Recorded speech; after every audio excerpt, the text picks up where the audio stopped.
Pinheiral, 20 de setembro de 2018. 21ª sessão extraordinária da 6ª Legislatura. Solicito ao senhor secretário que faça chamada nominal dos senhores vereadores para efeito de quórum regimental. Anderson Costa Alonso, Carmen Lúcia Costa Tubes, Jordácio Elias Mendonça, Levi Bittencourt da Silva, Luiz Carlos da Silva, Magno Vicente Ferreira, Marco Antônio Pereira, Miriam Adrano da Fonseca, Richard Costa de Brito. Havendo quórum regimental, declaro instalados os trabalhos e coloco em discussão a ata da 136ª sessão ordinária, realizada no dia 18 de setembro de 2018. Não sendo a ata retificada nem aprovada, nem sendo a ata retificada nem impugnada, declaro aprovada. Não havendo escrito no grande expediente, passaremos para a ordem do dia. Leitura do parecer da comissão processante do processo disciplinar número 199 de 2018. Parecer da comissão processante, processo disciplinar número 199 de 2018. Comissão nomeada na resolução de número 1 de 2018. Substrato: apuração de suposta quebra de decoro parlamentar por parte do vereador Levi Bittencourt da Silva, devido à denúncia anônima apontando ocorrência de suposta conduta criminosa tendente a violar o decoro e a dignidade do parlamento. Relatório: no dia 28 de 5 de 2018, foi protocolada a denúncia anônima em desfavor do vereador Levi Bittencourt da Silva, informando que esse teria cometido crime de captação ilícita de sufrágio e tráfico ilícito de entorpecentes, solicitando uma postura da Câmara Municipal de Pinheiral acerca da conduta realizada pelo denunciado. Na oportunidade, vieram junto com a aludida denúncia CD contendo áudio onde supostamente aparece a voz do denunciado, cometendo sobre a suposta compra de votos, com citação de valores e nomes de supostos envolvidos nas tais compras de votos ou tráfico de drogas. Ato contínuo, em 26 de 6 de 2018, a fim de evitar dar prosseguimento à denúncia tendenciosa e politiqueira, o presidente da edilidade oficiou a juíza da 30ª Zona Eleitoral de Piraí, Estado do Rio de Janeiro, no afã de avaliar se havia ou não algum procedimento penal deflagrado contra o denunciado. Nesta mesma senda, o presidente em comento também oficiou, na mesma data, o delegado de Polícia Federal de Volta Redonda, Estado do Rio de Janeiro, a fim de que este, igualmente, pudesse informar se existia ou não algum procedimento penal deflagrado em desfavor do denunciado, sendo referido ofício respondido em 1 de 7 de 2018. De posse das respostas de ambos os ofícios, informando acerca da existência de procedimento penal em desfavor do denunciado e confirmando que tais procedimentos possuíam ligação com a denúncia anônima apresentada em 13 de 7 de 2018, o presidente da Câmara Municipal despachou para o Procurador-Geral a fim de saber se era possível ou não recebimento e processamento de denúncias anônimas, buscando evitar a evolução de procedimento inócuo e desnecessário.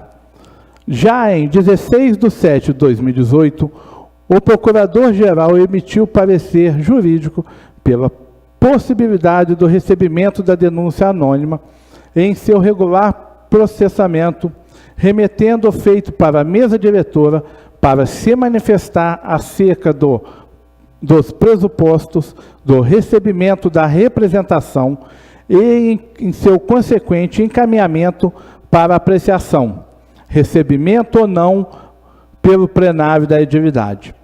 Em 17 de 8 de 2018, a mesa executiva, notadamente com base no parecer jurídico mencionado acima, reconheceu que a representação possuía os pressupostos legais para seu recebimento e opinou para que fosse instaurado competente procedimento para apuração de violação do decoro parlamentar, conduto, encaminhando o feito para deliberação plenária. Já em 7/8/2018, a representação em comento é levada ao plenário do Parlamento para discussão e votação pelo recebimento ou não da representação, sendo que, pelo quórum de maioria absoluta, 7-0, o plenário votou pelo recebimento da denúncia.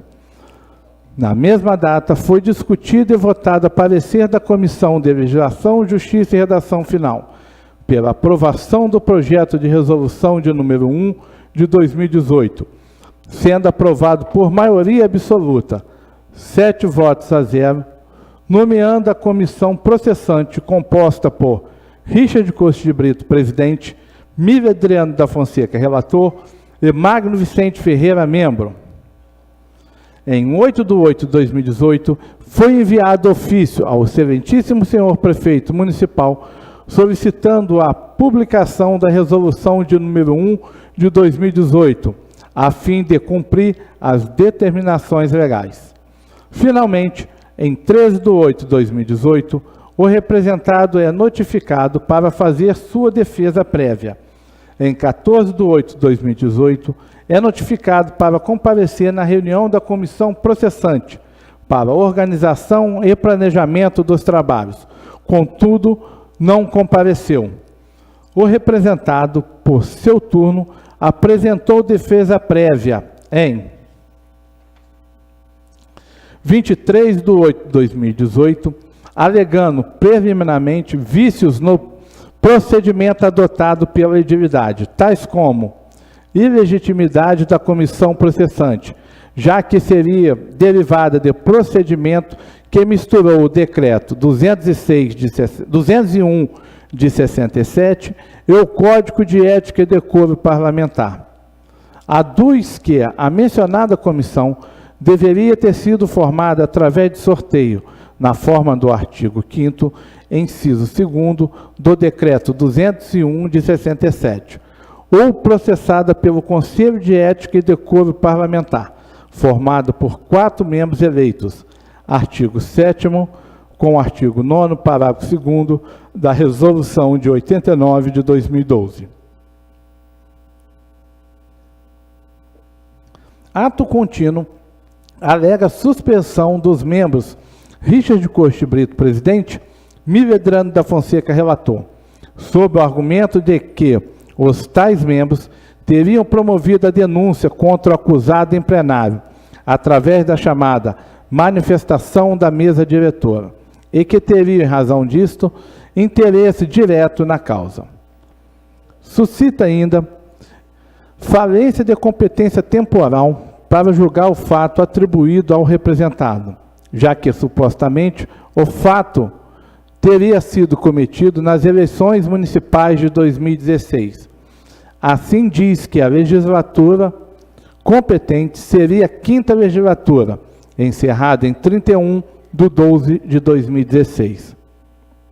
Arguiu com incompetência da Câmara Municipal no processamento e julgamento da representação, sob o argumento de que esta estaria a julgar crimes eleitorais, já que, em tese, caberia ao Judiciário fazê-lo, evocando o artigo 2 da Constituição Federal de 88. Por derradeiro, suscita preliminar de necessidade de prova técnica, pericial para avaliar o CD que contém um áudio, por parte de perito oficial, portador de diploma de curso superior e especialização, apresentando os quesitos acerca daquilo que deseja ser informado. No que toca ao mérito, pugna pela inépcia da peça de denúncia sobre o fundamento de violação aos artigos 41, inciso 1º, artigo 395, inciso 1º, ambos do CPP. Na sequência, aduz que a edilidade está a apurar quebra de decoro parlamentar, e sim crime eleitoral, cuja competência é da Justiça Eleitoral. Diz ser mentirosa a afirmação de que há indícios suficientes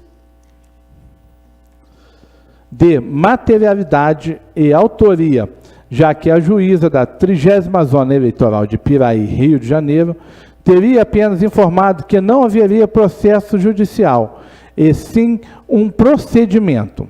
Além disto, diz que o delegado da Polícia Federal teria indeferido, no primeiro momento, a requisição de acesso aos autos, com fato de evitar uma exposição arriscada da vida do representado e dos fatos apurados no inquérito policial em andamento.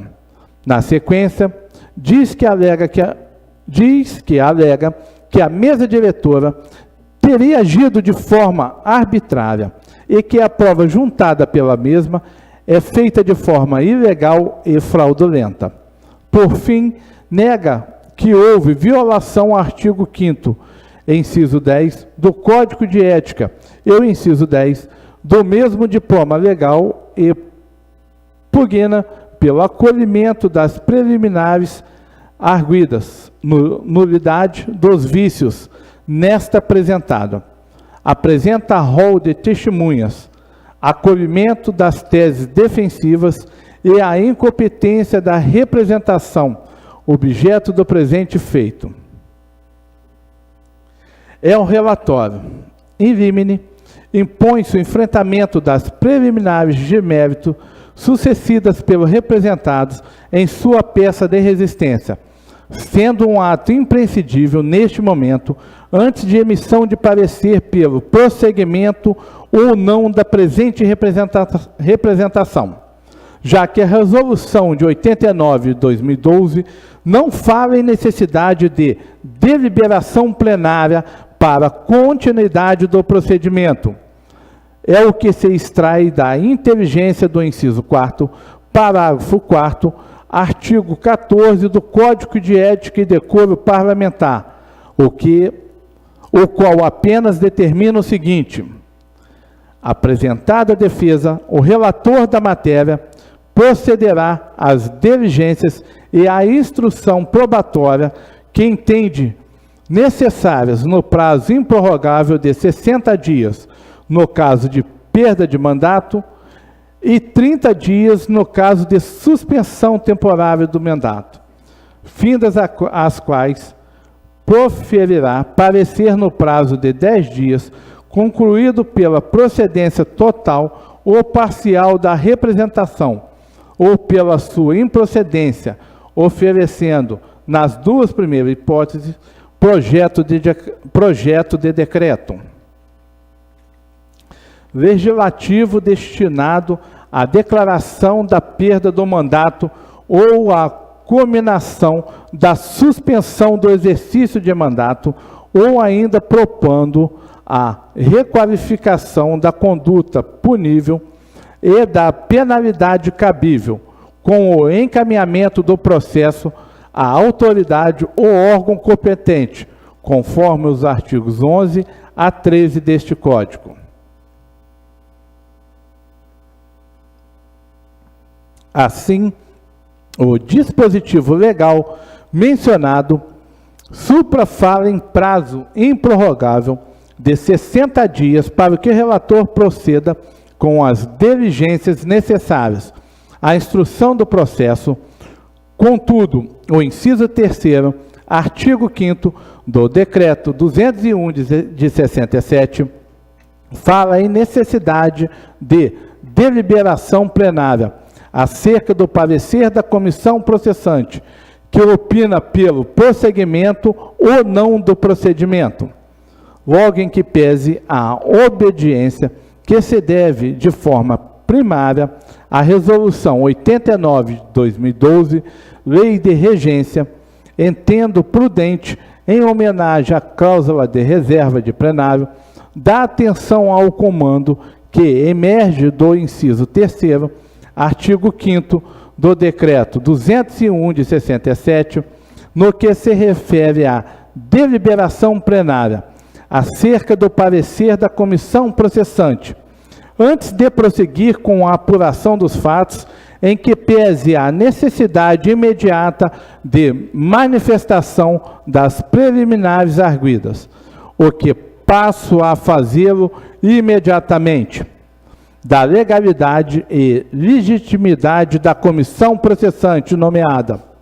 A priori, não merece acolhida a preliminar de ilegitimidade da comissão processante, vez que não se trata de uma indevida mistura entre as regras do Decreto-Lei 201 de 67 e o Código de Ética e Decoro Parlamentar, Resolução 89 de 2012, e sim de imperativo legal a que se obedeça a ambos os dispositivos jurídicos, sendo este observado em caráter subsidiário aquele como norma jurídica de regência por força do princípio da especialidade.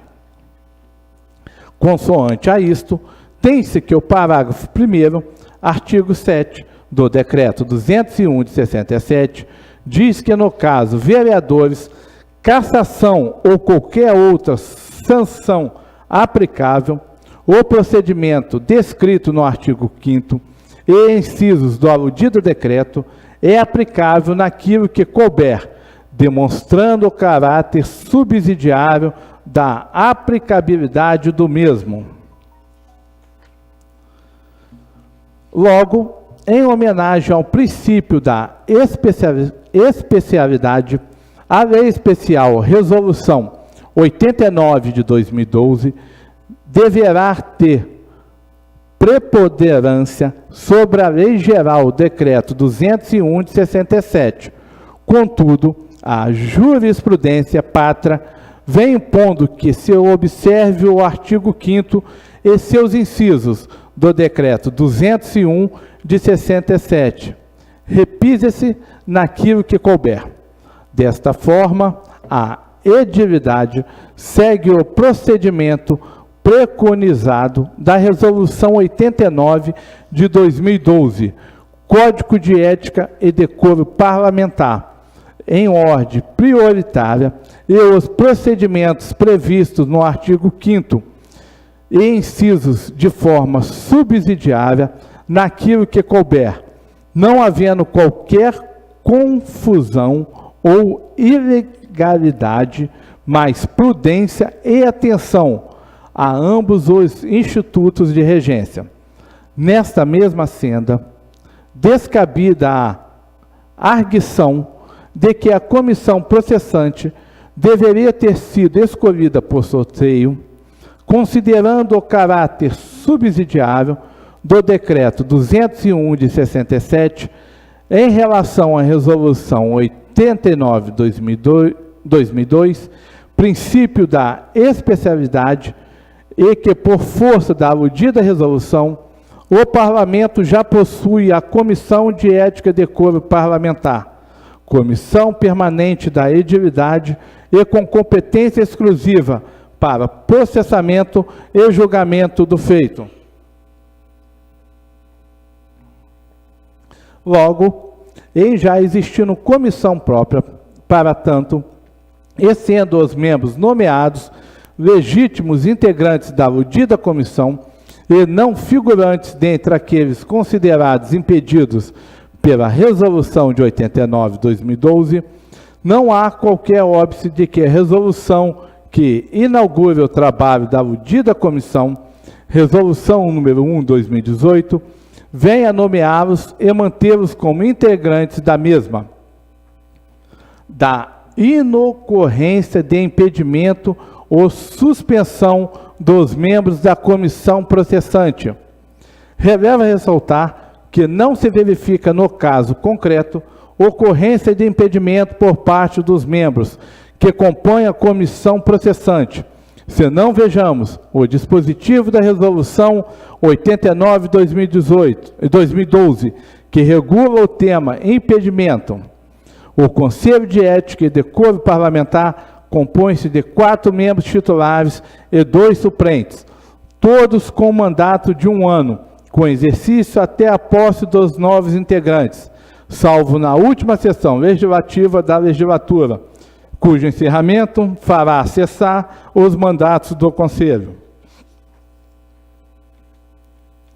Durante o exercício do mandato de membro do Conselho de Ética e Decoro Parlamentar, o vereador não poderá ser afastado de sua vaga no colegiado, salvo por término do mandato, renúncia, falecimento ou perda de mandato no colegiado.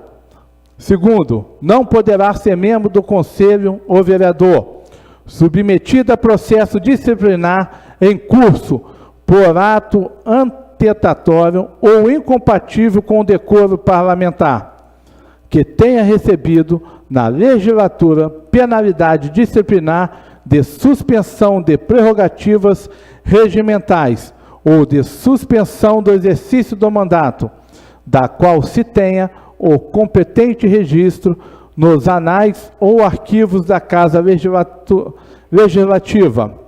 Terceiro, que esteja no exercício do mandato na condição de suplente, convocado em substituição ao titular. Quarto, condenado em processo criminal por sentença condenatória transitada em julgado ou decisão do órgão jurisdicional colegiado, segunda instância, ainda que pendente de recursos aos tribunais superiores. Quinto, em exercício no cargo de presidente da Câmara Municipal e de presidente da Comissão de Legislação, Justiça e Redação Final. Outro não é o entendimento a respeito do tema suspeição, arguido pelo representado. Este também não possui qualquer sentido no contexto fático desenhado nos autos. Isto pelo fato de que, ao contrário do alegado, não foram os vereadores Richard Costa de Brito, presidente, e Emílio Adriano da Fonseca, relator, que promoveram a denúncia ao plenário, através de denominada manifestação da mesa diretora. Isto pelos simples fatos de que, como membros da aludida mesa, competia-lhes analisar acerca da existência dos pressupostos de que, ou não da denúncia, sem qualquer domínio sobre seu recebimento, de que é de competência única e exclusiva do plenário da edilidade, segundo preceitua o inciso 2º, artigo 5º, decreto 201 de 67. Logo, não há o que se fala em suspeição pelo simples fato de terem os tais membros cumprido sua função regimental no que tange a existência ou não dos pressupostos de admissibilidade da denúncia, e tampouco há qualquer óbice a que estes componham a comissão processante, só por entender admissível a tal denúncia.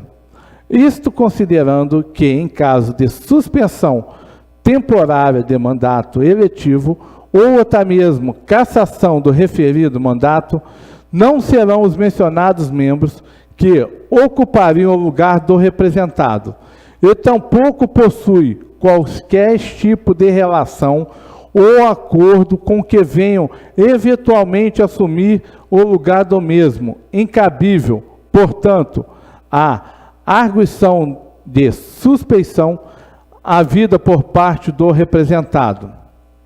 Lado outro, convém registrar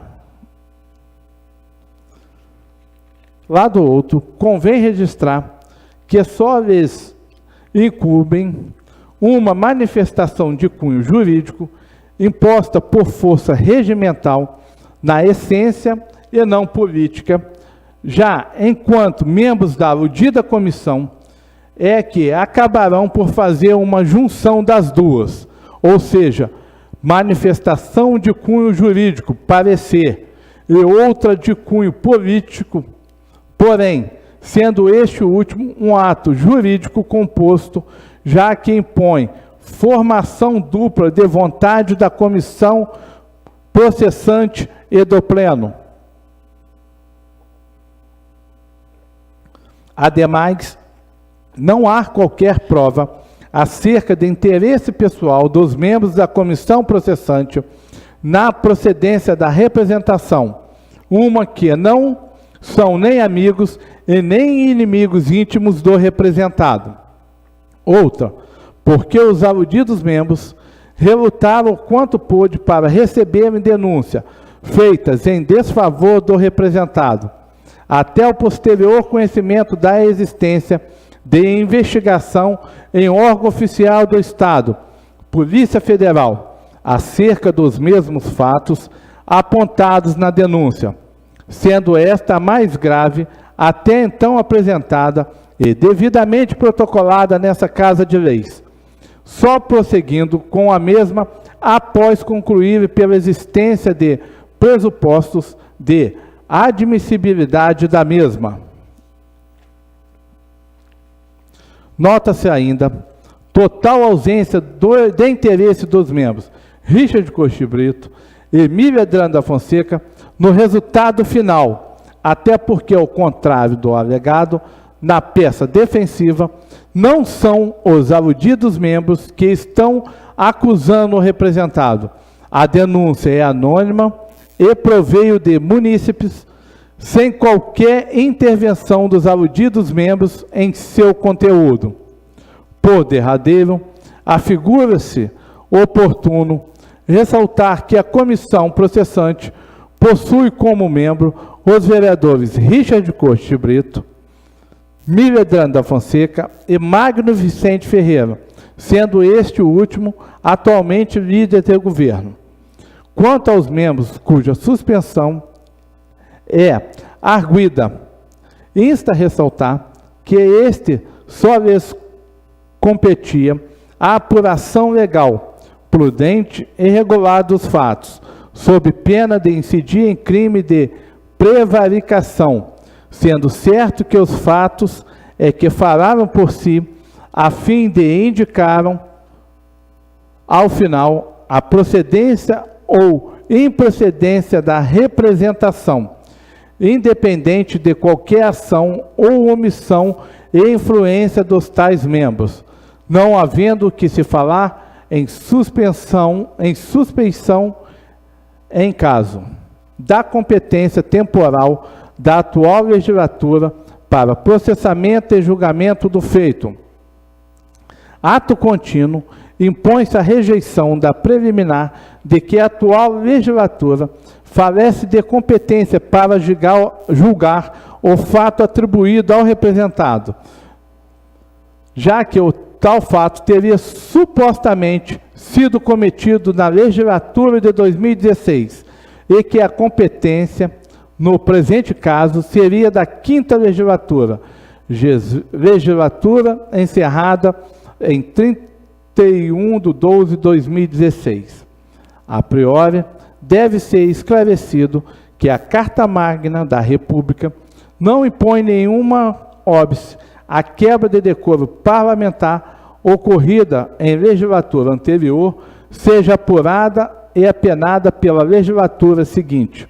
Ao contrário, existe possibilidade jurídico-constitucional de que o Parlamento adotar medidas destinadas a reprimir com a cassação do mandato de seus próprios integrantes, fatos atentatórios à dignidade do ofício legislativo e lesivos ao decoro parlamentar, mesmo que ocorridos no curso de anterior legislatura.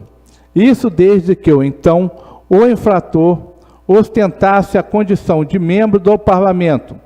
É o que se verifica em caso. Por óbvio, a Carta Política não exige que haja necessária relação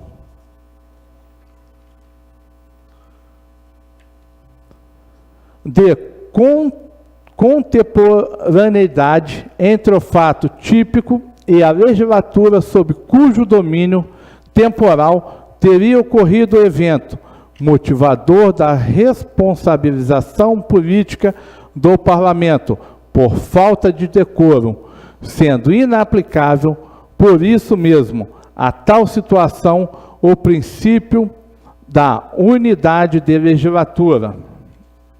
Senhor secretário, gostaria aqui de convidar o vereador Miller, para assumir, vice-presidente, para assumir a presidência, para que eu possa sair no banheiro em 2 minutos. Pode dar continuidade. Obrigado.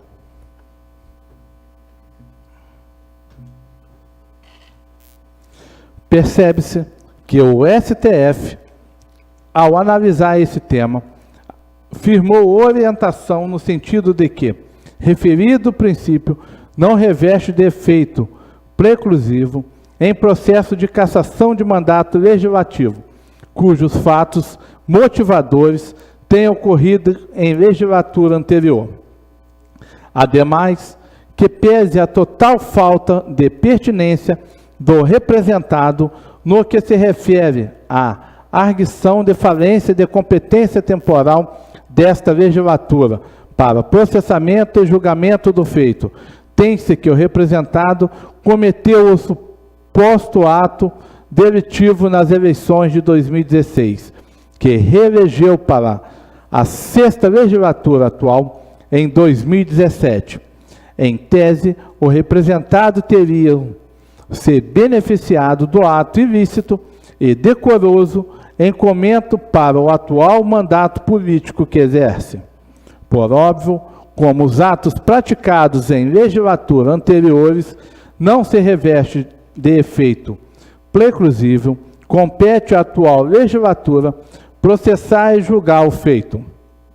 Lado outro, não é obrigatória a observância rígida das formalidades do artigo 4 do Código Penal, vez que os requisitos ali exigidos são inerentes apenas ao líbero acusatório penal e não aos procedimentos administrativos políticos disciplinares, tal como o de cassação de parlamentares e processos administrativos do parlamento.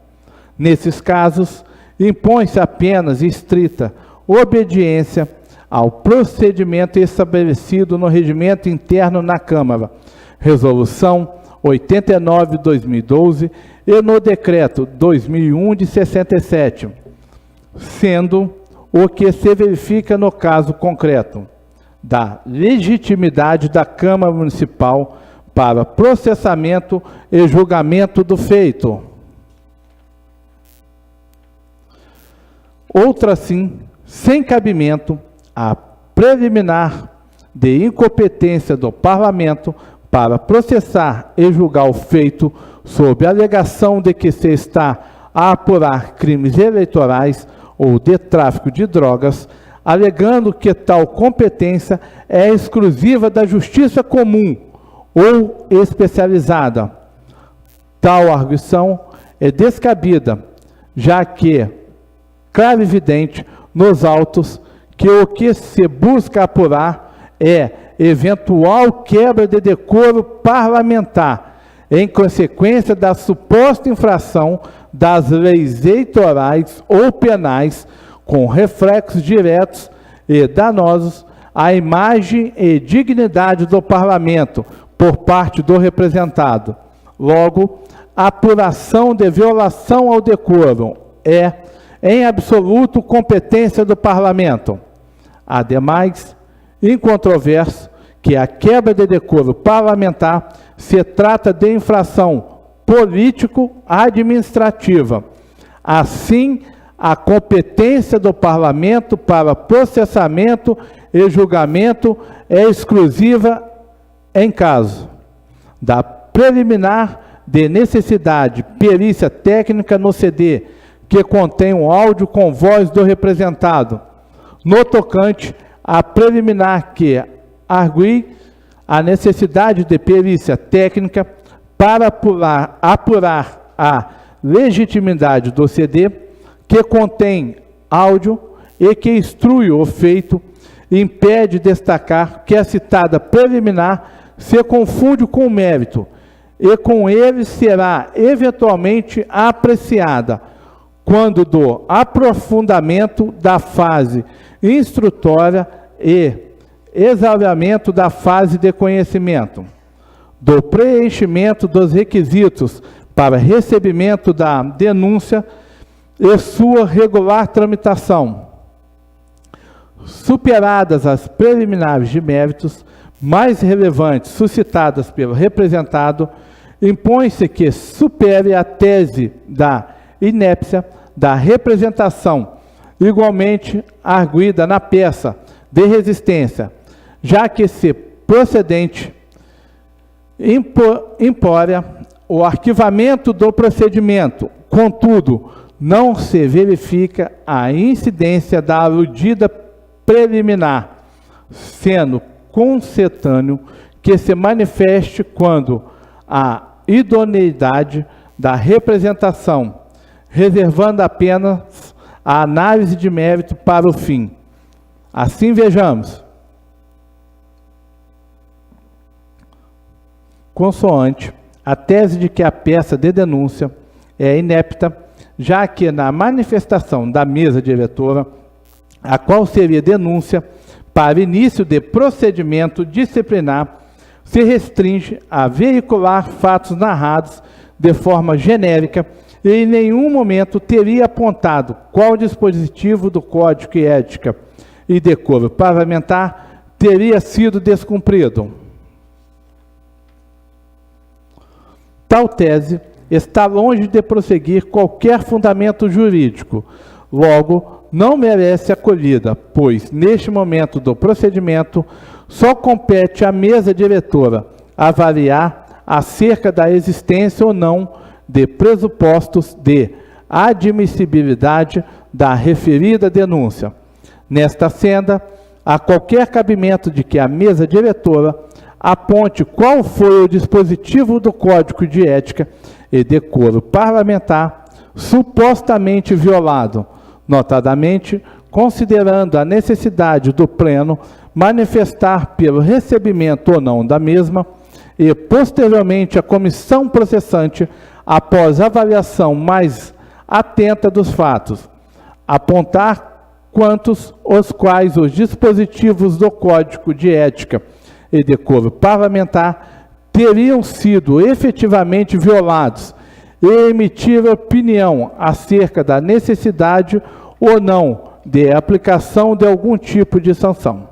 Desta forma, a rejeição da preliminar em comento é medida que se impõe no outro giro, quando a aplicação subsidiária ao Código Penal ou processual penal, ao presente caso, urge prestar os seguintes esclarecimentos: da necessidade de obediência rígida às formalidades impostas pelo Código Penal e Código de Processo Penal no presente caso.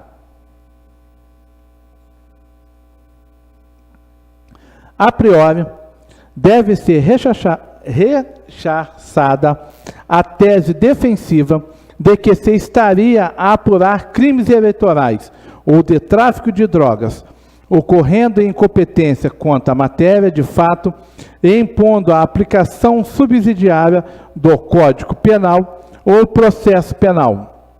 Ato contínuo às formalidades que normalmente seriam exigidas para uma denúncia de caráter estritamente penal não são observadas no caso concreto, a priori, porque o processo em questão é autônomo em relação à esfera penal, regulado por normas internas do próprio Parlamento, conforme já decidido pelo Tribunal Superior Federal. O processo de perda de mandato não é administrativo, nem judicial, mas político, sendo regido por normas internas corporis. Impõe-se, entretanto, por determinação constitucional, que se seja assegurada ampla defesa ao representado. Lembramos que a suposta responsabilidade política por quebra de decoro é apurada em processo regulado por normas internas corporis da Câmara Municipal, com respaldo em precedente do Supremo Tribunal Federal, que tomamos a liberdade de transcrever. A seguir, quanto à ausência de requisitos formais da representação, cumpre ressaltar que estes requisitos são inerentes apenas ao líbero acusatório penal e não aos procedimentos administrativos políticos disciplinares, tal como o de cassação de parlamentares. Nestes casos, o que se faz imprescindível é agir-se com estrita obediência ao procedimento estabelecido no regimento interno da Câmara. Assim, o decoro parlamentar tem um sentido de decência, dignidade, moral, honradez, pundonor, brio, beleza moral, que se impõe ao comportamento dos membros do parlamento. Sua observância é devida, não apenas nas dependências da Casa, mas também fora delas, sobre todo o território municipal. O mandato acompanha o vereador em todos os aspectos de sua vida, conduta em ofício. Como bem observa a doutrina, deve ser mantido o respeito pelo parlamento, não podendo deixar de aguardar a relação existente entre o seu comportamento e a investidura de representante da soberania popular. A conduta decorosa, outro assim, não se limita apenas à proibição do ilícito, à prática de atos ilegais, abrangendo também a esfera ética e moral do parlamentar. Agir segundo o decoro constitui, desse modo, adotar também um procedimento conforme a padrões de elevado grau de moralidade, que se traduz em uma conduta irrepreensível. Logo, em sendo apurada suposta quebra de decoro parlamentar, sua apuração se dará em processo formal, disciplinado no regulamento interno e Código de Ética e Decoro Parlamentar, cuja finalidade primeira é determinar a responsabilidade do parlamentar, segundo parâmetros objetivos, observadas as garantias constitucionais da parte. No caso, em exame, a forma usada na representação é suficiente, dando a conhecer ao representado de modo cabal quais os fatos que geraram o presente procedimento, além de obedecer os ditames regimentais pertinentes. Assim sendo, não há o que se falar em inépcia da denúncia ou representação por algumas razões relevantes de direito e fato, quais sejam: primeiro, destaca-se a necessidade de seguir a rigor as formalidades exigidas pelo Código Penal e pelo Código de Processo Penal, utilizados somente subsidiariamente ao presente caso. Caso não haja norma expressa regulando a matéria, destarte conforme amplamente esclarecido acima, está a se apurar infração político-administrativo interna corporis, bastando atenção básica ao regimento interno e a Resolução 89 de 2012. Segundo, revela ressaltar que a peça de denúncia foi feita por munícipe, pessoa leiga e que não possui formação técnica, porém, mesmo assim, narra os fatos e apresenta provas que, se legítimas ou não, serão apreciadas em tempo oportuno. Assim, a aludida peça atende tranquilamente aos pressupostos regimentais e do Código de Ética e Decoro Parlamentar. Ressaltando que os fatos e provas juntadas na peça inaugural receberão cognição exauriente durante a instrução do feito. Neste momento, apenas impõe-se que manifeste sobre as preliminares arguidas pelo representado e superá-las para emitir opinião acerca do segmento ou não da representação em tela. Isto posto, superadas as mencionadas preliminares, estando feito em plenas condições de prosseguir para sua fase instrutória, impõe-se que este avance para a fase seguinte, razão pela qual entendo que a denúncia atende os requisitos e formas regimentais e da Resolução 89 de 2012, e via de consequência, opino pelo regular prosseguimento da representação, submetendo sua apreciação aos novos pares para aprovação. Da conclusão.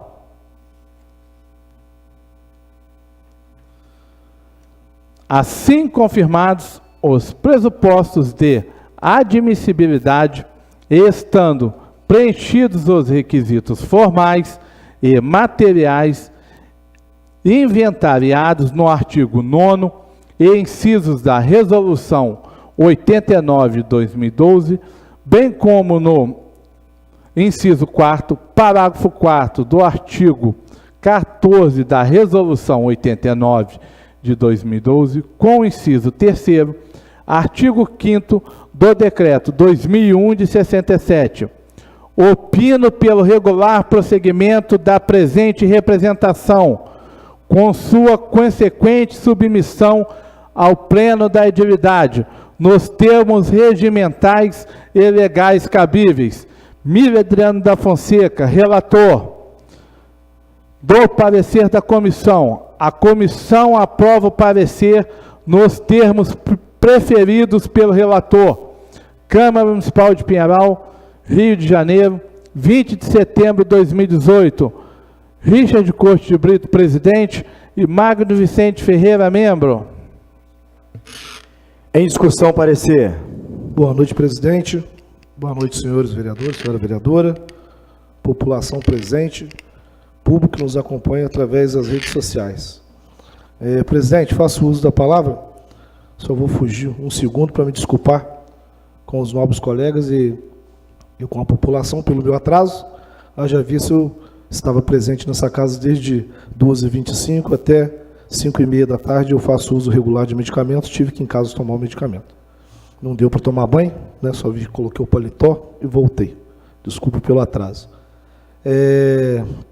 Senhores vereadores, eu gostaria aqui, aproveitando a oportunidade, para esclarecer, né, o porquê do meu voto na comissão pela continuidade desse processo aqui dentro, né, desse processo acusatório.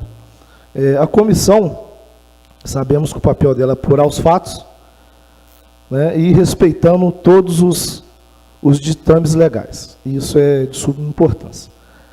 Mas, além de ser de suma importância, eu me coloco, né, no lugar como acho que todos nós, todos vocês já devem, em algum momento, ter parado para analisar a situação do parlamentar acusado. E, como membro da comissão, o meu entendimento, o meu parecer jurídico, não consigo desvincular, né, a minha função aqui como legislador da minha profissão. Eu me coloquei no lugar do parlamentar e, conversando com diversas pessoas, inclusive com a minha família, qual o meu pensamento? Se arquiva-se esse processo, é muito fácil você arquivar um processo quando ele não vem à tona, quando ele não torna público, como quando a população, né, quando eu digo população, o povo, né, as pessoas, os nossos vizinhos, não tomam conhecimento daquilo.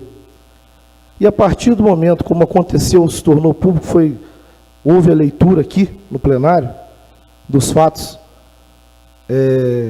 supostamente cometidos através da acusação, ainda que de forma anônima, os fatos foram lidos, né, a denúncia foi lida, e isso hoje é o comentário na cidade, não só na cidade, como na região. Então, o meu parecer é favorável pelo continuamento, para a gente trazer isso aqui à baila, principalmente para garantir, eu vou ser breve, um direito que é do parlamentar é dele, de todos nós, que é o direito da ampla defesa do contraditório. Vou ser rápido.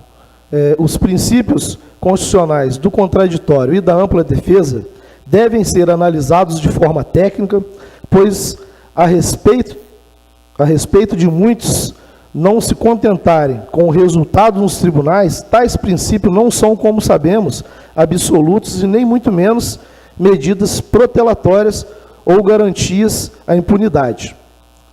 Ambos são direitos constitucionais e também podem ser encontrados sob a ótica dos direitos humanos. Logo, deve ser sempre observado, onde deve ser exercido e de forma plena, evitando prejuízos a quem efetivamente precisa defender-se.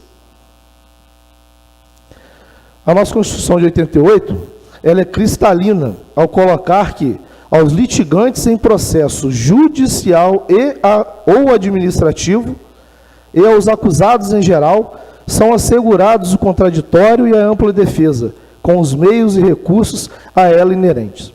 Isso se encontra no artigo 5º, inciso 57, da Constituição Federal. Por que eu faço leitura disso, meus amigos? Não somente por eu ser integrante, ser membro da comissão, não sou eu que faço o relatório, o parecer da comissão, mas participo das reuniões.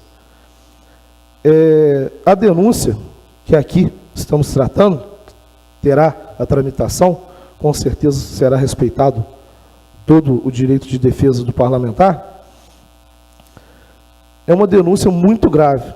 Quando eu digo grave, a gente hoje vive uma situação no nosso país, onde todas, eu estou sendo taxativo, mas grande maioria da classe política estão envolvidos em diversos tipos de atos ilegais, diversos tipos, principalmente de corrupção, de desvio de dinheiro.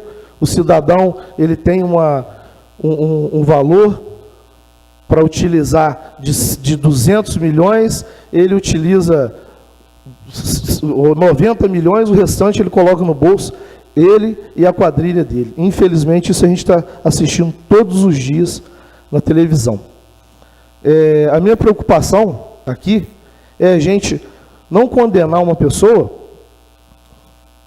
de forma ilegal, de forma irregular. E eu tenho certeza que isso será analisado aqui dentro dessa casa com muita dedicação, muito empenho, muita seriedade. Por quê? Imagine, senhores, eu, Magno, 36 anos de idade, casado, tenho um filho, tenho uma família, a cidade inteira me conhece, principalmente agora que eu fui eleito, o povo me deu o voto de confiança de ser eleito vereador, eu ser acusado por ser membro de associação ao crime organizado e por tráfico de drogas. Eu ser acusado por compra de votos. Então isso tem que ser apurado. Como aconteceu, ainda que por denúncia anônima, eu acho, essa é a minha visão, principalmente jurídica, que nós temos que fazer, e iremos fazer com certeza, todos os procedimentos necessários para investigar, mas principalmente descobrir, buscar que provas são essas que existem dentro do processo, até porque ainda vamos iniciar as instruções do processo ainda. E principalmente, para que seja aqui, sabemos também que existe um processo, um inquérito administrativo tramitando na Justiça, em esfera federal, e sabemos que do arquivamento, ou ainda, que isso vire um processo amanhã, e o parlamentar seja acusado ou inocentado, cabe uma ação indenizatória, depois disso, depois do trânsito em julgado. E eu, no lugar do parlamentar, é óbvio, se o parlamentar for inocente, eu iria, ainda que tenha sido uma denúncia anônima, eu iria até o fim, nem que seja a última coisa que eu fosse fazer em minha vida, eu iria descobrir quem fez isso, por que fez isso, e iria processar essa pessoa. Nós aqui dessa casa, a grande maioria, eu não lembro bem do vídeo, se faltou um ou dois, fomos vítimas de vídeos, né, gravaram vídeos e pegaram a nossa imagem ali na tribuna, ou aqui, onde nós somos sentados, ou seja, copiaram aquilo e utilizaram um trabalho que o cidadão deveria aproveitar o talento dele para ir ganhar dinheiro, que vai ganhar muito dinheiro, porque tem tempo e tem inteligência para questão de informática, de não sei nem o termo que se dá ao trabalho que o cidadão fez. Mas existe um vídeo meu, aí, inclusive, foi até, eu vi até no celular da nobre vereadora que alguém mandou, ela, olha doutor, o que fizeram seu? E ela, tem certeza, se você vê, está nítido. Botaram o meu rosto e eu balançando a cabeça e jogando dinheiro para o alto. Né? Isso, com certeza, tem segundas intenções. Tem um outro vídeo nosso que parece eu, o vereador Miller, alguns dos nobres vereadores, salvo engano, só não aparece a doutora Carmen, porque no dia, salvo engano, que gravaram, eu acredito que ela, por algum motivo, não pôde comparecer à sessão. Mas esse outro vídeo também, a forma que ele foi exposto nas redes sociais, ele dá a entender, né, dependendo da capacidade de cada um, porque cada um tem uma forma de interpretar as coisas.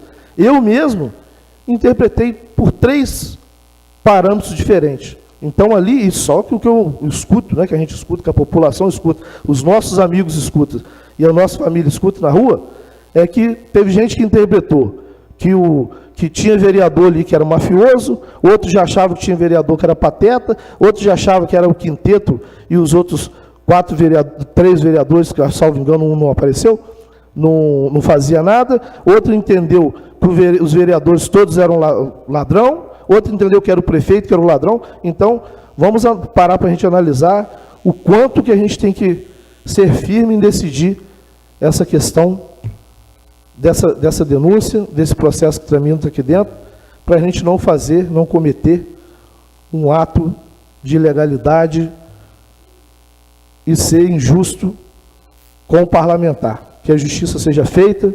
Meu muito obrigado, presidente. Continua a discussão, parecer. Em votação, os vereadores que aprovam permaneçam como estão. Aprovado por 5 votos a 0. Em discussão e votação única, parecer da Comissão Processante Disciplinar que dispõe sobre a apuração de suposta quebra de decoro parlamentar por parte do vereador Levi Bittencourt da Silva, devido à denúncia anônima apontando ocorrência de suposta conduta criminosa tendente a violar o decoro e dignidade do parlamento. Em discussão. Em votação, os vereadores que aprovam permaneçam como estão. Aprovado por 5 votos a 0. Não havendo mais matéria para a ordem do dia, convoco os vereadores para a 137ª sessão ordinária, a ser realizada no dia 24 de setembro de 2018, no horário regimental às 19 horas. Boa noite.